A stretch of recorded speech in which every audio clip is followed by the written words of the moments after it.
කවදාවත් මතක් වුණා. මගේ අම්මා සෑහෙන දුක් විඳිනවා අපි තුන්දෙනාව බලා ගන්න. මට ඉන්නේ නංගි කෙනෙකුයි මල්ලි කෙනෙකුයි. අපේ අම්මා සමහර දවස්වල රැට බල්ලෙක් හරිගෙන කෑ ගහනකොට නැගිටලා ඉවරලා ඉඳගෙන බලාගෙන ඉන්නවා. මං සෑහෙන දවස් එකකට එකලා තියෙනවා. මං සද්ද නැතුව ඉන්නවා. ටික වෙලාවක් ගියාට පස්සේ ආපහු ඉන්නේ අර මං දන්නවා අපේ අම්මට නිින්ද යන්නේ නැහැ. අපේ අම්මගේ හිතේ හැමදාම තියෙන්නේ අපි තුන්දෙනා කොහොමද බලාගන්නේ කියලා වෙලලා.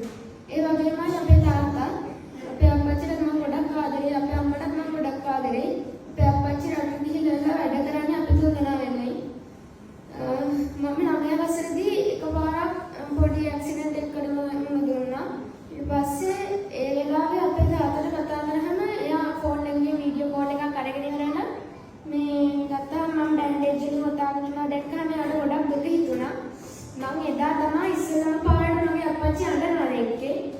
මට කතා කරගන්න තරම් ඒ වෙලාවේ ශක්තියක් තිබ්බේ නැහැ. ඒකට මම පස්සේ කතා කරා. අපේ අප්පච්චි සෑහෙන්න අඬලා තිබ්බා පස්සේ.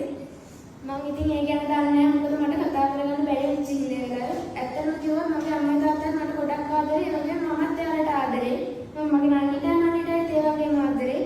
අද වැඩසටහනේ ඉඳලා මට සෑහෙන දේවල් ටිකක් මගේ හිතට දැනුණා.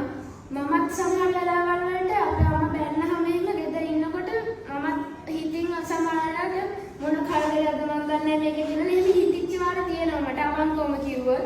ඒ වුණාට මට තව ටික වෙලා හිතලා බලුවාට පස්සේ මටම තේරෙනවා මගේ නේද වැරද්ද මම එහෙම කතා කරපු එක වැරදි නේද කියලා වෙලා. පස්සේ මම අම්මා ගාවට ගිහිල්ලා ඉවරලා අපේ අම්මා පදාගෙන ඉවරලා කියනවා අම්මට අනේ අම්මා මගේ අතින් වැරද්දක් වුණේ ආයි එහෙම දෙයක් වෙන්න මම ඉඩ තියන්නේ නැහැ කියලා ඉවරලා. අපේ අම්මා ඒ වෙලාවේ hina වෙලා ඉවරලා කියනවා අනේ බොරු කෝලම් කියලා වෙලා. මට මම දන්නවා අපේ අම්මා මට කොච්චර ආදරේද කියලා ඉවරලා කොච්චර වැරදි කළා කොච්චර බැන්නා.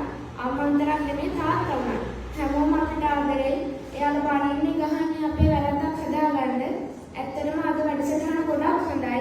මෙතන ඉන්න හැම ළමයාටම මේක ගොඩක් විදිහට දැනුණා කියලා මමත් දැක්කා ඒක. ඇත්තටම ගොඩක් ස්තුතියි ස්වාමීන් වහන්සේට වගේම අපේ දහම් පාසලේ ස්වාමීන් වහන්සේලාට ආචාර්ය මණ්ඩලයට පැමිණලා ඉන්න සියලුම දෙමාපියන්